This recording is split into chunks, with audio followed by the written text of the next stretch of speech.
Like many of my colleagues, I am deeply concerned that your department is blatantly ignoring our laws. The law is very, very clear. Members of Congress can show up unannounced to facilities, and ICE must accommodate a tour of their detention centers. The fact that your spokesperson suggested arresting members of Congress who were given a tour of the facility is disturbing and certainly dangerous. We will not accept threats or intimidation by anyone at your department or across the administration for exercising our constitutional oversight authority. Now, let me just refer now to my questions. The Trump administration's funding freeze has created chaos and unpredictability for state and local governments to respond to threats. Reportedly, $100 billion has been canceled or is being unlawfully withheld.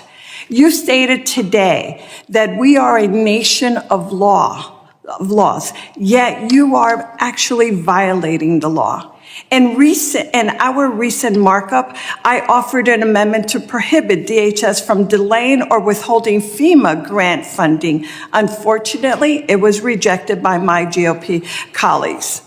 As my district ramps up for the World Cup, our first responders and municipalities require resources today. By delaying and withholding grants like the Homeland Security Grant Program, you do not just create uncertainty, you undermine the ability of state and local governments to begin security planning for one of the world's largest sporting events. Right now, you are a month behind issuing guidance on this critical funding. Similarly, guidance has not been issued for the nonprofit Grant Security Program, which protects synagogues, churches, and mosques from threats. These delays harm our national security. Madam Secretary, when does your department plan for the Homeland Security Grant Program and the nonprofit Security Grant Program funding to be made available? Congresswoman, every grant under the Department of Homeland Security is being evaluated to make sure that it's following statute as required by Congress as to how it should be allocated and obligated to local states and communities. So as many of those grants were paused and evaluated, you've seen that they've been continued and put out. But if they were misappropriated into things that were off of the guidance of how the grant should be utilized, then it was changed. But these grants that have been obligated and should go forward have been continued. Thank you. Thank you. Let me just real quickly, because I know our time is it's nearing to a close. As you know, New Jersey is one of 11 American citizens that will, cities, that will host the FIFA World Cup matches next year. The final match will be held in my district in New Jersey. There will be tens of thousands of spectators at the final match and hundreds of thousands more attending Fan Fest throughout the northern New Jersey area. The World Cup is a time of international competition and celebration, but I worry about the chilling effect of the Trump administration's anti-immigrant rhetoric and America's ability to serve as a welcoming host. To add, the Trump administration is looking to reinstate and expand a travel ban targeting 43 countries for restrictions on entering the United States. Can you please tell us how you will ensure that fans traveling legally to the United States are not targeted for immigration raids? We are already working as an administration with the teams from all the countries that will come and be competing and their fans as well to process their paperwork and to help facilitate their travel to the United States. And as you've seen, the president has formulated a task force that will focus on holding this unprecedented event. and doing it in the safest manner possible while adding hospitality to it and helping people enjoy the matches and enjoy interacting with each other. And as you know, over 10 million people will attend the matches over that month-long period of time. Over 22 million people will interact through activities. You'd mentioned FanFest, and that is something that the Department of Homeland Security is tasked with. It's our responsibility to partner with local communities and cities that are the hosts, and we'll be working with your city as well to ensure that we're prepared for it, that we have the needs met, and that we are doing all that we can to secure each location. Thank you. I look forward to working with you in that regard. Thank you very much. Thank you, Mr. Chairman. I yield back. The chair now recognizes the When Senator Nellie Pou confronted Secretary Kristi Noem, it was more than just a heated exchange.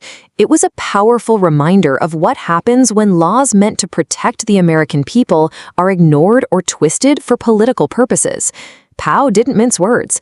She flatly accused the secretary of violating the law by withholding FEMA and Homeland Security funds that were already approved by Congress. Now, this is a critical point that deserves unpacking. FEMA grants aren't optional. They're not favors or political bargaining chips. They're legal obligations. When Congress appropriates money for disaster preparedness, for securing events like the World Cup, or for protecting houses of worship from potential threats, that money is supposed to flow to the states and local governments that need it. Every delay, every holdup, every instance of playing politics with those dollars has real-world consequences. Think about what Pou highlighted. New Jersey is about to host one of the largest sporting events on the planet, the FIFA World Cup. Tens of thousands of fans will gather in stadiums, hundreds of thousands more in FanFest events, and millions will be watching around the world. That scale of attention automatically makes these spaces potential targets. Federal dollars for security aren't just helpful, they're essential. Local law enforcement can't shoulder that kind of burden alone, and waiting until the last minute to release funding undermines their ability to prepare adequately. It doesn't stop there. Pou brought up another vital issue, the nonprofit security grant program. This is money set aside to protect synagogues, mosques, churches, and other vulnerable community institutions. In a time when hate crimes and extremist attacks are rising, withholding this kind of funding isn't just negligent, it's dangerous. These are places where people go to feel safe, to pray, to gather. Leaving them without the resources to secure themselves is effectively leaving the doors open to tragedy. What Pou makes clear is that this isn't simply about a policy disagreement, it's about the rule of law. Congress appropriated the funds. The law is explicit. The executive branch doesn't get to pick and choose which laws it follows or which communities get protected. When the secretary delays or blocks those grants, she isn't just failing in her duty, she is undermining the very foundation of how government is supposed to function in a democracy. And this is where it gets even more serious. Because if FEMA funds and Homeland Security grants can be politicized, what stops future administrations from withholding disaster aid to states they don't politically agree with? Imagine a hurricane hitting Florida or Texas or California, and the federal government deciding to drag its feet on aid because the governor belongs to the other party. That's not just bad governance, that's an abuse of power. And that's why Nellie Pou's words carry such weight. Her charge, "You are actually violating the law," isn't just rhetoric, it's a warning about the dangerous precedent being set. Laws only matter if leaders respect and follow them. Once they start cherry-picking, accountability collapses, and ordinary people are the ones who pay the price. This moment should remind us all that oversight isn't just about political sparring, it's about protecting communities, ensuring fairness, and upholding democracy. Whether you're a fan attending the World Cup, a congregant at a local church, or someone living in a flood zone, these funds exist to safeguard your life and well-being. And when they're withheld, you're left more vulnerable. That's why moments like this matter. They shine a light on actions that many people may not even realize are happening behind the scenes. It's not glamorous, but it's vital. And if more lawmakers showed the same urgency and clarity that Pou demonstrated here, our institutions would be stronger for it. If you believe leaders should be held accountable, if you believe laws should be followed without exceptions, then this is your call to action. Stay engaged, stay informed, and don't let these moments pass unnoticed. because democracy only works when citizens demand it. And if you found this breakdown helpful, don't forget to subscribe and join the conversation, because the more we understand these issues, the harder it becomes for anyone in power to bend the rules unchecked.